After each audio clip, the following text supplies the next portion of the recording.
Nitin lover boy నుంచి mass హీరోగా మారే ప్రయత్నంలో రెండు ఎదురు దెబ్బలు తగిలాయి. వెంటనే మాస్టర్ అంటూ రూట్ మార్చాడు. హిట్ మెట్టెక్కాడు. కట్ చేస్తే మళ్ళీ మాస్ జపం చేస్తున్నాడట. వరుసగా రెండు సినిమాలు మాస్ జోనర్ లోనే చేస్తున్నాడట.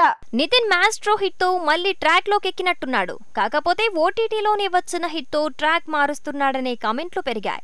వరుస పంచుల తర్వాత బ్రేక్ వచ్చాక మాస్ రూట్ కేస్ అయ్యంటున్నాడని తెలుస్తోంది. నితిన్ గత కొంతకాలంగా జోనర్లు మారుస్తూ ప్రయోగాలు చేస్తూనే ఉన్నాడు. మొన్న చెక్ అదే రూట్ లో రంగది అంటూ ఒకటి థ్రిల్లర్, మరొకటి రొమాంటిక్ జోనర్, మొత్తంగా రెండు ఈ హీరోకి పంచిచ్చాయి. కొత్త ప్రయోగాల కంటే పాత రీమేకులే బెటర్ అనేలా నితిన్ చెక్ రంగదే ఫ్లాపుల తర్వాత రూట్ మార్చాడు. హిందీ అంధధూన్ తెలుగు రీమేక్ తో హిట్ మెట్టెక్కాడు.